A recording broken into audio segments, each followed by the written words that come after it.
Hi everybody, and welcome back to Pain-Free Creations, Coaching and Conversations, where we do all three in a short amount of time. I'm Aubrey Payne, and today we are going to talk about the lovely engagement tool called Nearpod, which happens to be my favorite tech tool to engage my own students. We are going to actually look through a lesson from the teacher view. So if you have watched my other videos about how to make a Nearpod lesson and how to add engagement activities, this is the next video. This is now going to show you guys how to use your teacher view to guide students through your lesson. And we'll just look at what that would look like using the lesson that we created in previous videos. So if you have made a lesson but you haven't actually done a actual Nearpod lesson with your class yet, this video is going to walk you through each step of the way, and also I will provide some coaching tips as well with this and some best practices. So if you're looking to get some guidance and see what it looks like from a teacher's perspective in the classroom, then this is the video for you. Let's check it out. We are going to go ahead and look at the lesson that we created using Nearpod activities and content, and we are going to get to see what it looks like from a teacher's view and also a student's view. Let's take a look. So if I scroll down here, here is the title of my lesson. And so when you're ready to start a lesson, you are going to just click here. So you have a few options. You can edit. If you wanted to make changes, you just click edit. We don't. We saved our lesson. We're happy with it. So we're going to click live participation. So once you click live participation, it's going to show a code. And so you put that up on either you write it on the whiteboard or you have just this up on your smartboard for the students to see so they can get on the Nearpod app or on their website and type the code in. So if they're on the website, it'll be at the top left corner and it'll say type code in. If you're on an app, then right when they click on the Nearpod app, it's going to immediately ask for a code. So you have multiple options here. So I know when I had a student teacher, we did co-teacher so that we both could move the slide at the same time. You can choose what you would like.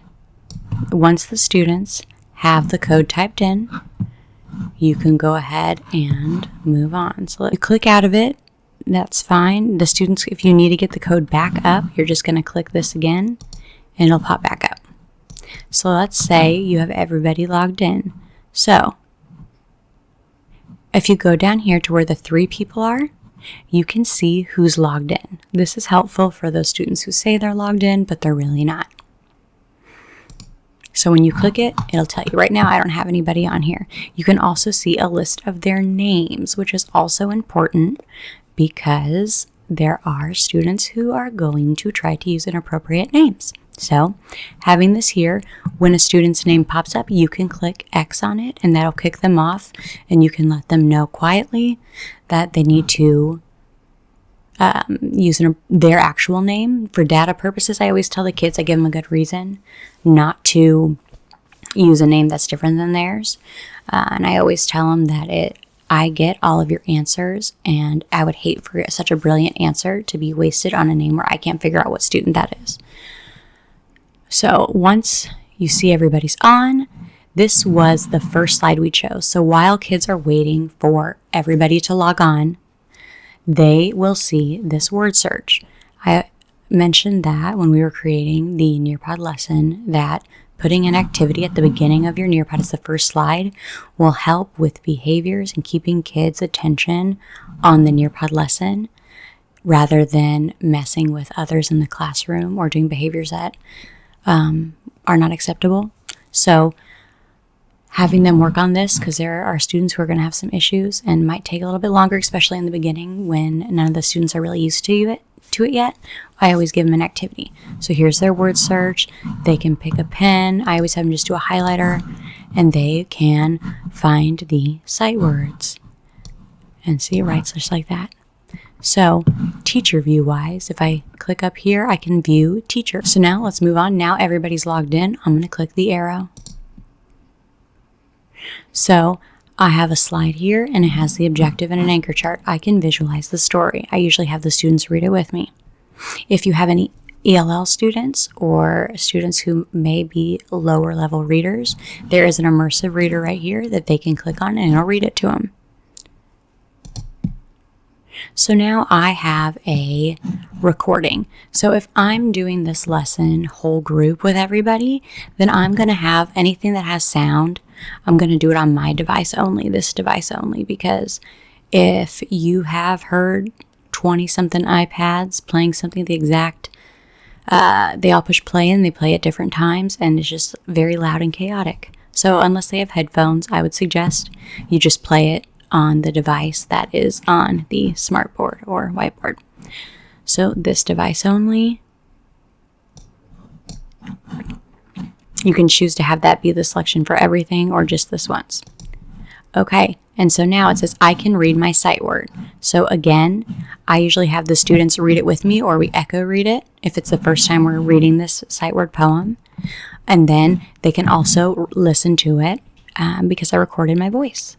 So you can click play right here and then everybody can hear it. Setting the table. Here is the plate. Here is the fork. Here is the spoon. Okay. So again, immersive reader also right here. So then once we're done with that, I'm going to click my arrow. If you need to go back to a slide, you're just going to go ahead and click it here. So the activity, so from teacher view, you are the one who's in control of when the students start the lesson. So before I start, I always just like to look and see, make sure everybody's ready. And then I also will read the question before I start the activity. So, and I will also remind them that I put a timer on here because time is of the essence. 4 minutes is a lot. So I usually give a little bit more time if we are just starting out at the beginning of the year using Nearpod. Give them some time to get used to it. By the end of the year, it should be pretty quick. Because once the timer goes off, their work is automatically submitted. So the question is, what was your favorite part of the story? Why? Why was it your favorite part? And then I give my students, which it's up to you, you can type your answer or you can record your answer. So then I start the activity. So then on the student's iPad, I don't see any answers here. But from the student's perspective, this is what it looks like. What was your favorite part of the story? And so sometimes I have to switch to student view if some students have questions over a slide and they want a little bit of assistance. So I might type in a sentence stem for them to get them started. So my favorite part of the story was, and then I'll put a blank. And then I'll say, it was my favorite because blank. Okay, and so that's kind of, you can give students a little bit of help and show them from a view that they are used to. So then I'm going to go back to teacher mode, and then here. Once the students' answers are posted, you'll see their names pop up across here. So you'll have their answer, and then it'll have my participation of how many students answer the question. So if there is an answer on here and you can also play it back on here as well. So if there's an answer that you think the student just kind of wanted to get it submitted without really trying, you can tell them to edit it, and they can go back and edit their answer and submit again. So I'm going to go ahead and click next. So same thing, I'm in control. We have our matching activity that we added. So on the teacher's page, I have this control of the start. There is a timer. I let the kids know they have 3 minutes. And then I can see how many matches the students are currently at and how many tries it's taken them. So eventually they'll get all of their matches, but it also is important to look at how long it took them, how many tries did it take them to finally figure out which pairs go where. So I click Start Activity. And then from a student view, this is what I see. match the equation. Again, immersive reader if there is someone who needs it. So then I have these, let's see, cake long A, 3 plus 4 is 7. So if, let's say, I match this and this. Okay, nope, wrong. There goes one incorrect answer. That's okay. It gives me another shot. So 5 plus 7, 12, logs, and then cause and effect. Okay. So this is what it looks like then when they're done. Well done. 6 tries. So you may review the correct pairs or continue with the lesson. So as a student, I might click continue and I wait then. And then teacher view, it'll pop up here. So once everyone's done, I'm going to go ahead and click. So here is our quiz that we created. So the question is, who's the main character of the story? I also recorded my voice for those who might need this question read out loud to them. So if you click it, the students can click play. Who is the main character of the story? So as a student, I'm going to look at this quiz and I'm going to see, and I have the play button here as well. There's also the immersive reader, but it sounds more like a robot. So sometimes it's nice to have the teacher read it. So who's the main character of the story? Okay, so I'm going to click A. And so then the students would click submit. So from the teacher view, once everybody has submitted their quiz, you can share the answers. Now when you click share, it doesn't share out everybody's grade to every student. Each student just gets instant feedback from how they did and just them. So when I click share, it sends the students individual grades so they can see how they did immediately and what questions they got wrong and what the correct answer was and what answers they got right. So that is very important and it's very useful. Once you go over that, you click next. So from teacher view, we have our draw it activity. Draw a picture of what you visualized in your mind. So I included an anchor chart in the corner. Students can click on it to see it larger. And then I see, if you had more people logged in, you'd see a bunch of screens with the student's name on it. So if I go to student view, I now have my instructions here, immersive reader button. If I click this button right here, it takes the instructions up. And then I have all my tools. So I have my marker, my highlighter, my text, inserting a picture, erasing, and then just my mouse. So if I was drawing it, I'm going to, I visualized,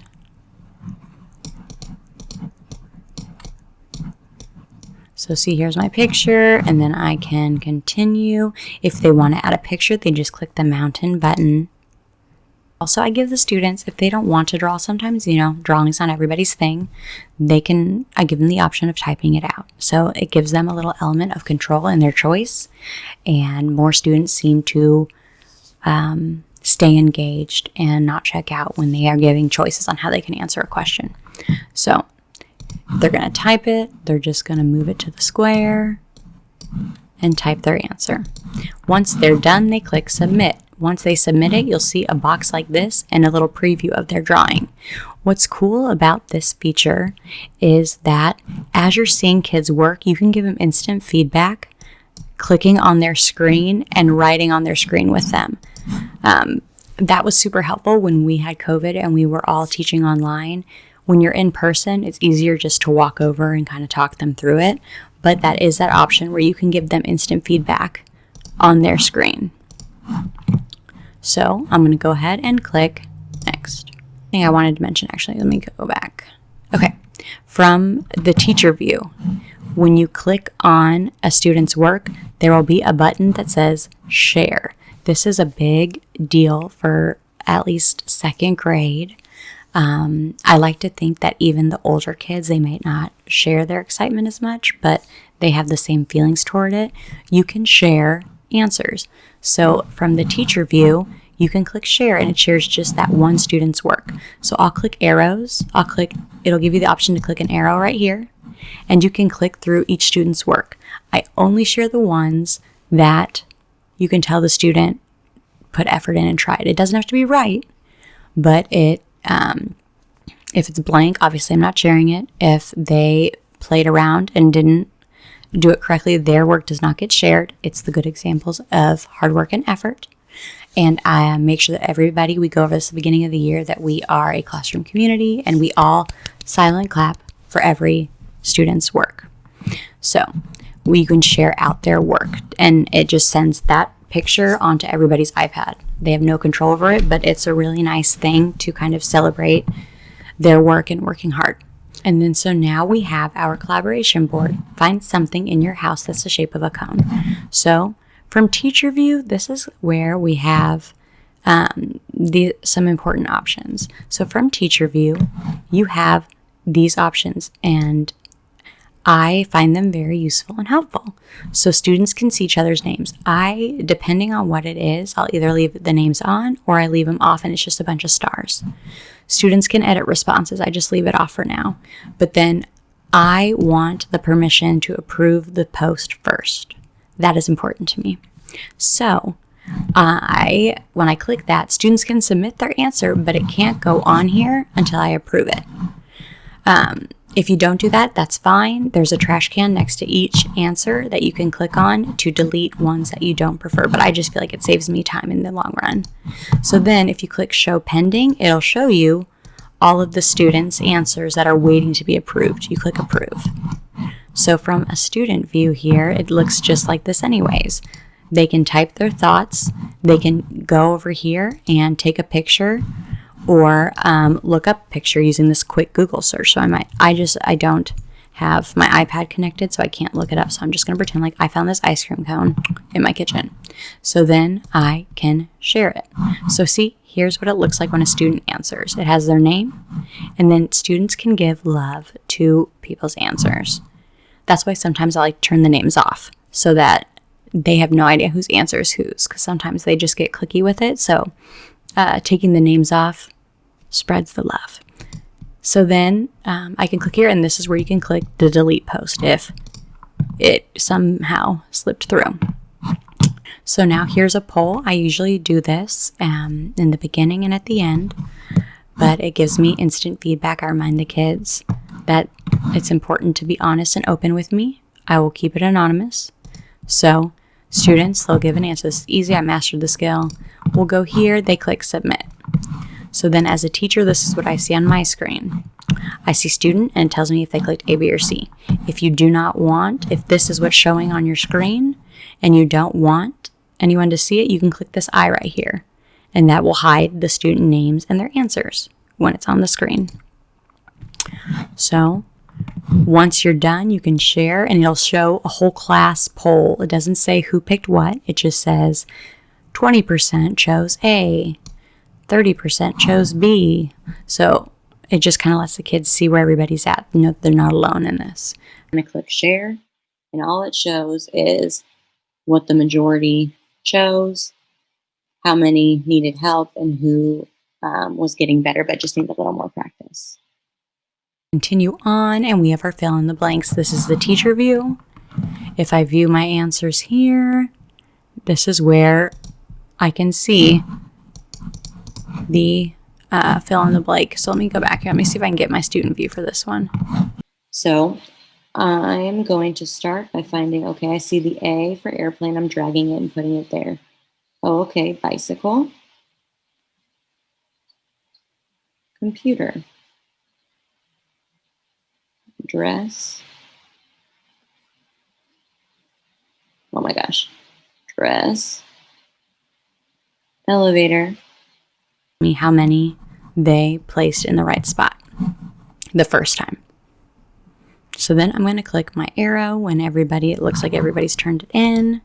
And this is my student's favorite. This is the time to climb. So I usually random select a student or if someone has the job of teacher's assistant for that day, they get to pick the setting. So the different settings, the different place that the test activity takes place. So this is very similar to Kahoot. So let's say we chose sports. So randomizing the answers, I always enjoy doing that just so if students try to look at another student's iPad, there's a time limit on how fast they have to answer the question. So if you randomize it and they try to look over, they might choose the wrong one because their neighbor's answers might be in a different order. So pause game between questions for discussion. That's up to you if you think you're going to talk a lot or you think that you just want to let the students get it done. So play sound on all devices. Again, that's up to you. I'd rather just have sound coming from one area, so I turn it off. Once I'm done, I click continue. This is what it looks like from the teacher's view. Students, they'll get to pick a character, and then their character will pop up here. When everybody's on here, I click start game. Student perspective, here I am. I get to pick a character real quick. I'm just going to pick this guy, join game. So now, here's my character. Anyways, this is what the question looks like. 1 plus 2, they have the answers, and then you run out of time. You want to hurry. Which picture has a long A sound? Cake. Submit. It tells you, woohoo. Climb. Have our video. So again, I get a pick. Do I want to play it here? And then the questions appear on their iPads when it's time, or let them do this at their own pace. Usually, if it's whole group, it's going to be with me. So I continue, I click play, and here the dots are. That's where the questions are embedded in the video. So I click play, and here's the video. So then I'm gonna, because we're not here to watch it, we're just gonna get to the question. Close attention to tornadoes. So this is where it shows me the student's name, their answer, how many students total I have per participation. So from the student view, I see the question that says, what do you already know about tornadoes? That's what they answer. It's an open-ended question, so they type it in and submit. So then once you have everybody's answer, do not click this arrow because it'll change your slide. You need to go back to click play. And then it continues on to the next one.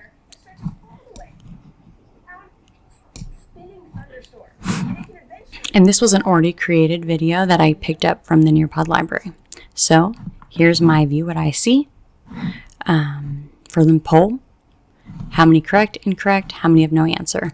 I can kind of then see, if I need to, who's not participating then. But I like to keep it like this so there's no names involved. So then once I know that everybody's done, I click share solution and everyone just sees the pie graph of what everybody voted for. Okay, so that's how the video goes. So now I'm going to click the arrow like I'm moving on. Then we have our 3D model. So we're talking about structures. Students can use if they're on an iPad, or they can use their fingers to zoom in, out, go under, get up and close to see. Like I said, this was for science, looking at materials of structures, what materials they used.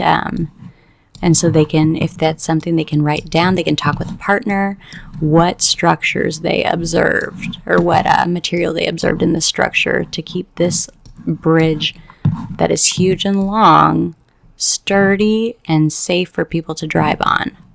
So 3D model. This is exactly what it looks like for the students. If you're on a computer, you just use your mouse. You can scroll in and out. So this is the simulation. So make a 10. So we have 5. And then we want to do 5. So we make it 10. So when you try to take from the number, I don't know where to go. Here we go. Take 1. So it's cool. It gives them a visual. If you're taking something away, now you have 5 plus 4, which is 9. And that 1 you just took away. But this still, it makes 10. So taking away. So you can do, now this makes 10. So it's just students experimenting to see all the different ways that you can make a 10. There's a lot of different simulations for math and science on here. It's a great resource. Once you've had enough of them doing that, this doesn't turn into anything. This is just for the kids to explore. So once you think the kids have had enough time to kind of explore on their own, you just click arrow.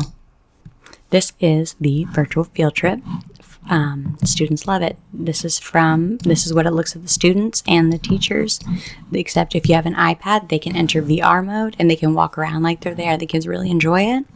But this was so students who might not have ever actually seen snow before, this kind of lets them, you don't get to feel it, but at least you are getting to kind of see what it looks like in a setting that is covered in snow. So they can, sometimes you get a real person, they can see this is a ski lift. Maybe they've never seen a ski lift before. Virtual field trips are the students' favorite for sure. So next, so this is another virtual field trip. It's actually underwater. And so you can see somebody scuba diving there. We can see what kind of habitats are under the water here with the coral. Can we find any animals? So this is also pretty cool to see from the perspective underwater of our sway. So this was the presentation where students are in control. So I said this was good for research. This is good for students to kind of be able to get a little bit of independence. Like you control the slides, but they can control looking at what information. So it shares the location, the countries that are in Australia, how they say hello in different languages in Australia, their population, pictures. You can click to get a bigger view. This might be where they're using a graphic organizer to write some of the facts that they learn about Australia. So this was already made, which saves teachers time, not having to make their own, but if you wanted to, you could get started and make your own. So again, this one doesn't give teachers any feedback. This is just for, again, students to explore. My arrow stopped, meaning that my lesson is done. So once the lesson's done, you're just going to go ahead and let the students know lesson's done. And you can go backwards or you can go out. So this is what it looks like from a teacher view and from a student view. I hope this was helpful, informational, and I will continue making videos going over new things every day. Thank you for watching, and I hope you check out more videos.